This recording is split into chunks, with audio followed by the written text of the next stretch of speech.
नमस्कार विद्यार्थियों। आज हम पुष्प एक रूपांतरित प्ररोह है अर्थात फ्लावर ए मॉडिफाइड शूट के बारे में विस्तार से अध्ययन करेंगे।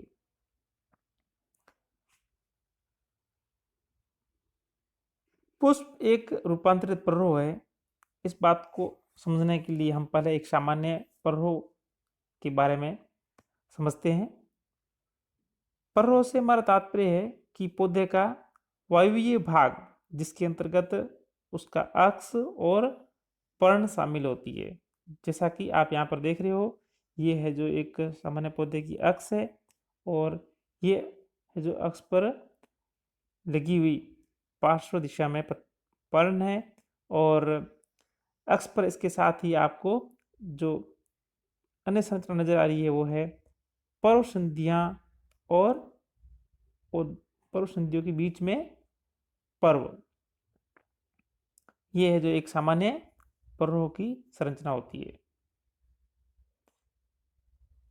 तो हम जैसा कि मानते हैं कि पुष्प एक रूपांतरित प्ररोह है, तो जिस प्रकार से एक सामान्य प्ररोह में अक्ष और अक्ष पर है जो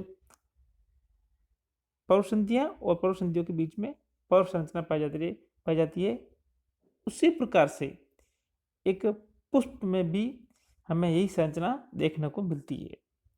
थोड़ा सा उसकी अपीयरेंस में अंतर हो सकता है। जैसे हम देखते हैं कि ये जो एक पुष्प जो आपको दिखाई दे रहा है, इसके अंतर्गत ये इसकी अक्ष है। इस अक्ष पर जहाँ एक सामान्य प्ररोह में आप देख रहे थे कि पर्व संधियां और पर्व आपको स्पष्ट रूप से दिखाई दे रहे थे, लेकिन यहाँ पर जो पुष्पीय अक्ष पर पर्व संधियां इतनी नज़दीक होती है कि अपन उनमें अंतर नहीं कर सकते हैं, या फिर ऐसे कर सकते हैं कि जो पुष्पीय अक्ष है वो अत्यधिक संघनित होता है, उनमें पर्व संधियां बिल्कुल ही पास पास आ जाती है, जिसके फलस्वरूप उनसे निकलने वाली उपांगनुमा संरचनाएं जिनको हम बाह्यदल, दल, पुंकेसर और अंडप कहते हैं, वो एकदम पास पास से निकलते हैं। इसलिए हमें सभी वो एक ही तल से निकले हुए प्रतीत होते हैं।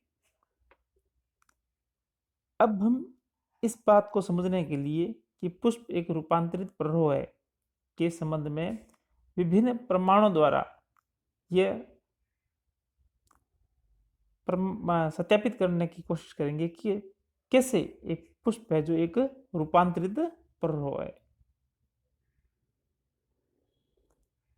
पुष्प के रूपांतरित प्ररोह होने के संबंध में निम्न प्रमाण प्रस्तुत किए गए हैं, जिसके अंतर्गत सबसे पहला है वह है पुष्प कलिका की समझदाता, होमोलॉजी ऑफ फ्लोरल बल्ब।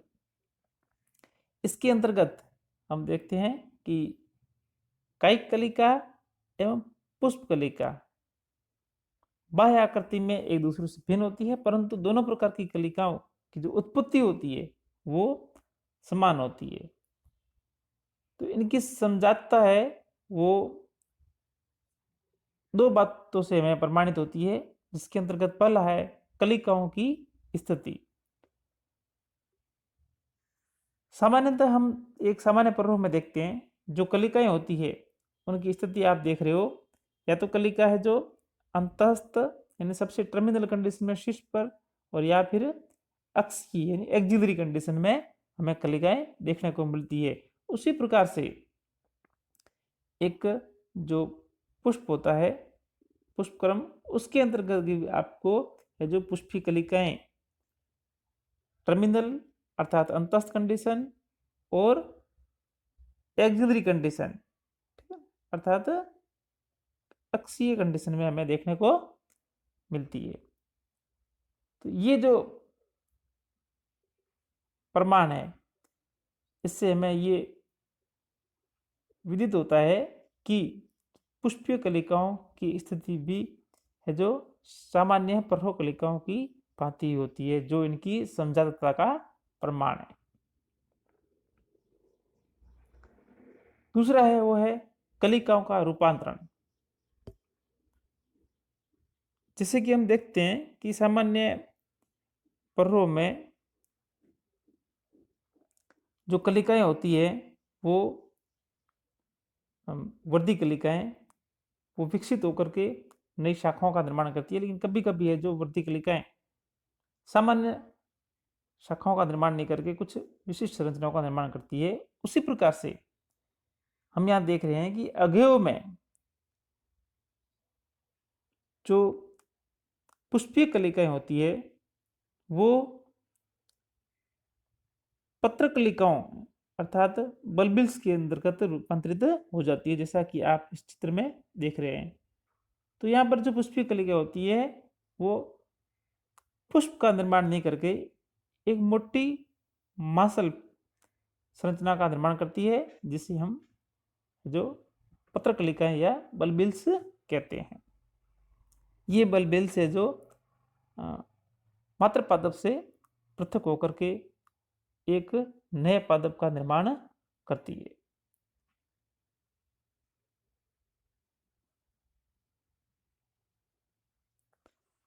दूसरा जो इसका प्रमाण है कि पुष्प एक रूपांतरित प्ररोह है वो है पुष्पासन की अक्षीय प्रकृति। पुष्पासन को हम एक संघनित एवं छोटे केंद्रीय अक्ष के समकक्ष मान सकते हैं। हम ऐसे कह सकते हैं कि जिसकी वृद्धि रुक गई है एवं जिसमें पर्व एवं पर्व संधियां स्पष्ट रूप से विभिन्न नहीं होती हैं। इसलिए जो पुष्प के सारे उपांग है वो हमें एक ही जगह पर या एक ही जगह से एक साथ निकले हुए प्रतीत होते हैं। जैसा कि आप देख रहे हैं एक सामान्य पर्व में इसमें जो दो पर्व संधियां होती है, इन पर्व संधियों के बीच के पर्व के दीर्घन के फलस्वरूप हमें पत्तियां दूर दूर दिखाई देती है। वहीं आप एक पुष्प में देखोगे तो यहाँ पर पर्व संधियां अत्यधिक निकट होने के कारण पर्व संधियों से निकलने वाले सभी उपांग यानी बाह्य दल, दल, पुंकेसर और अंडप हमें एक ही जगह से निकले हुए प्रतीत होती है। पुष्पासन की इस अक्षीय प्रकृति को जो ये असामान्य स्थिति है इसको हम निम्न प्रमाणों द्वारा समझते हैं। सबसे पहला है सुदीर्घित पर्व। कभी कभी क्या होता है कि पौधों के अंतर्गत पुष्प क्रम में जो कि हम अभी पढ़ चुके थे कि जो पुष्पीय उपांग होते हैं वो है जो बिल्कुल एक जगह या कैसे संगणित अक्ष से निकले हुए प्रतीत होते हैं। लेकिन कभी कभी है जो ये जो संगणित अक्ष के अंतर्गत जो पर्व संधियां होती है इन पर्व संधियों के बीच में दीर्घन के फलस्वरूप हमें है जो पर्व देखने को मिलते हैं, जो इस बात का प्रमाण है कि पुष्पासन की अंतर्गत अक्षीय प्रकृति पाई जाती है। तो इसके अंतर्गत हम सुदीर्घित पर्व की बात करते हैं तो इसका जो प्रसिद्ध उदाहरण है वो है क्लियोम गाइनेंड्रा। यहाँ पर आप है जो एक क्लियोम गाइनेंड्रा का प्लांट्स देख रहे हैं जो कि एक पुष्पक्रम के साथ में है।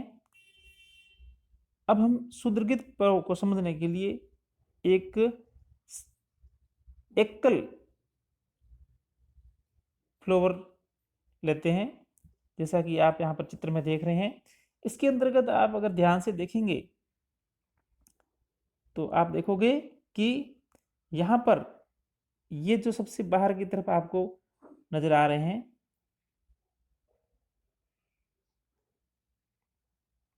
ये है बाह्य दल है और बाह्य दल के ऊपर की तरफ आपको दल नजर आ रहे हैं, लेकिन उसके पश्चात आपको एक ये जो एक डंडीनुमा संरचना नजर आ रही है, जो एक दीर्घन क्षेत्र नजर आ रहा है।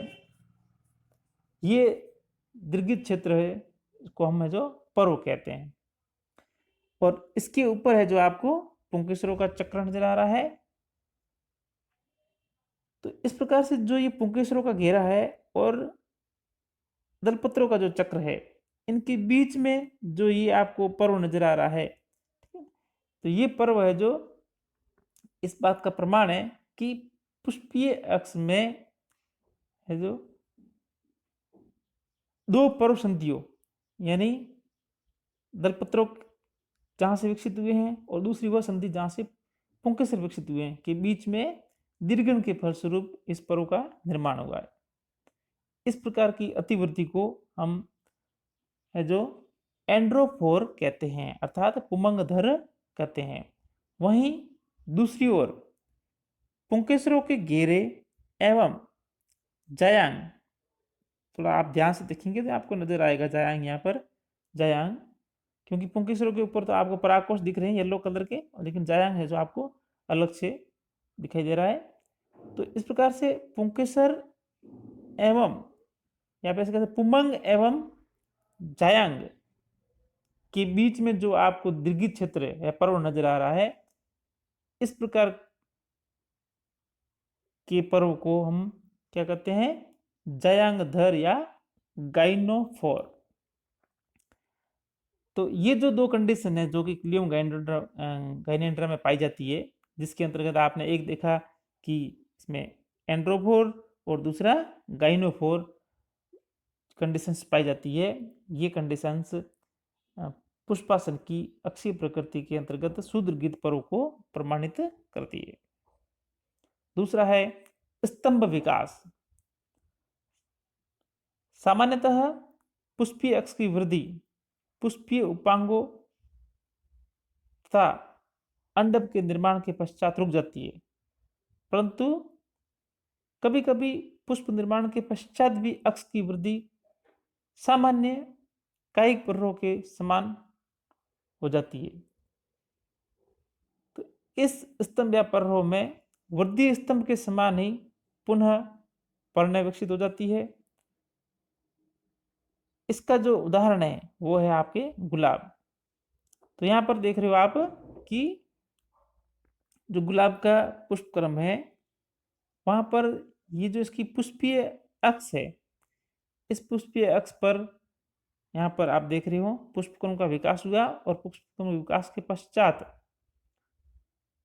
पुष्पीय अक्ष में पुनः है जो सामान्य कायिक वृद्धि हुई, जिसके फलस्वरूप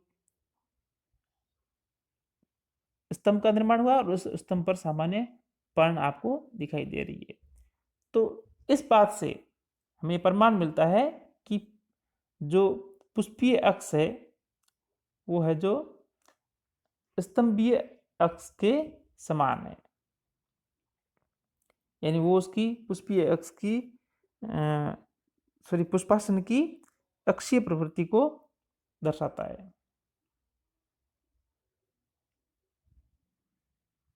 तीसरा है वो है दीर्घित पुष्पासन।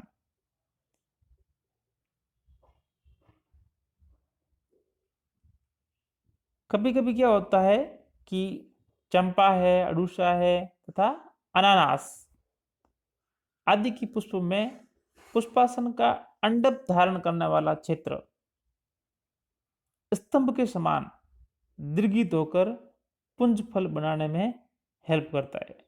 जैसा कि आप यहाँ देख रहे हैं कि ये जो आप डायग्राम देख रहे हैं इसमें फ्रूट और पुष्पक्रम आपको दोनों दिखाई दे रहे हैं। ये एनोना स्क्वेमोजा जिसे हम कस्टर्ड एप्पल या सीताफल कहते हैं के अंतर्गत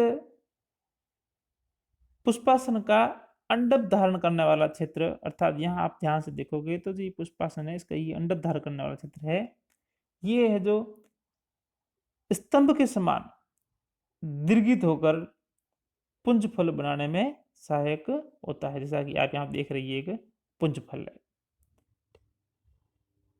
तो ये है जो दीर्घित पुष्पासन पुष्पासन की अक्षीय प्रकृति को दर्शाता है।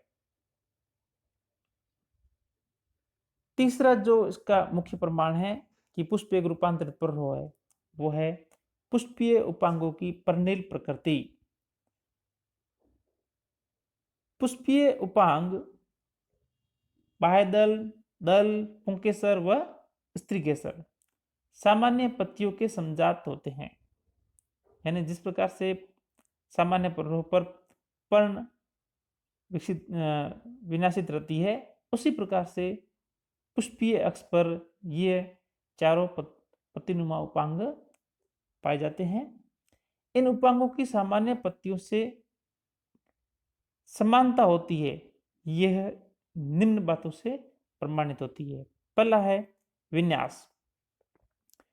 विन्यास की जब हम बात करते हैं कि पुष्पीय उपांगों का विन्यास किस प्रकार से पर्ण के समान है, अर्थात उनकी पर्णिल प्रकृति किस प्रकार से हमें देखने को मिलती है, तो आप देखेंगे कि एक सामान्य जो पर्रो है, यहाँ पर अब पर्रो दिखाई दे रहा है, उसके अंदर अक्ष है और अक्ष पर है जो आप देखो पर्वसंधियों पर पर्ण है जो चक्र के रूप में विन्यासित है। इसी प्रकार से आप अगर देखेंगे तो हमें पुष्प के अंतर्गत बाह्यदल एक चक्र में आपको है जो दिखाई दे रहे हैं। बाह्यदल के भीतर की ओर दल एक चक्र में विन्यासित होकर के दलपुंज का निर्माण कर रहे हैं। उसी तरह से आप यहाँ पर पुंकेसर भी देख रहे हैं, वो भी एक चक्र में व्यवस्थित है। तो ये सभी उपांग जो कि एक चक्र में पुष्पीय अक्ष पर विराजमान होते हैं, ये इनकी पर्णिल प्रकृति अर्थात पर्ण के समान विन्यास को प्रदर्शित करती है।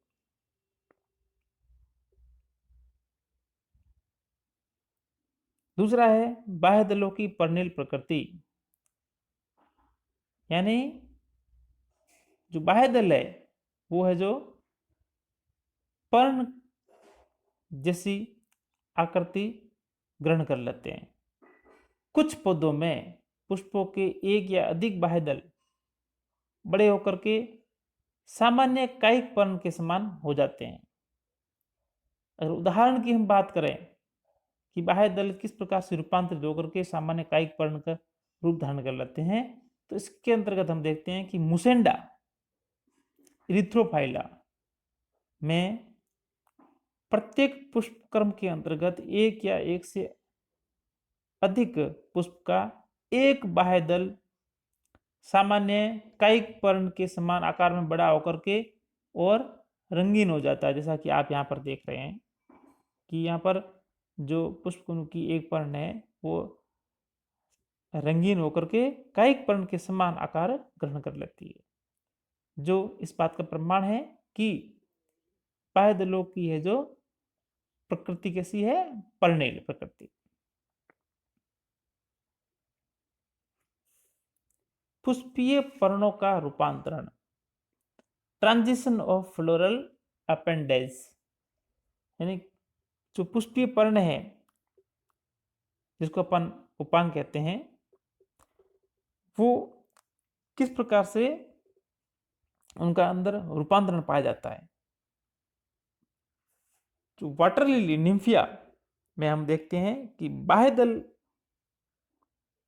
पत्र का दल पत्र में एवं दल पत्र का पुंकेसर में तथा अंडपों में कर्मिक रूपांतरण होता हुआ पाया गया है। तो इस प्रकार से आप यहां देखोगे कि निम्फिया के अंतर्गत जो बाह्य दलपत्र है सेपल, उनसे दलपत्र और दलपत्र से फिर आपकी स्टेमन्स और स्टेमन्स के बाद में कार्पल का कर्मिक रूपांतरण पाया जाता है। यह इस बात का प्रमाण है कि पुष्पीय जो पर्ण है उनके अंदर रूपांतरण की प्रकृति पाई जाती है, अर्थात सभी पत्तीनुमा संरचनाओं का जो है पत्तीनुमा संरचनाएं बाह्य दल पत्रों से रूपांतरित होने से बनी है।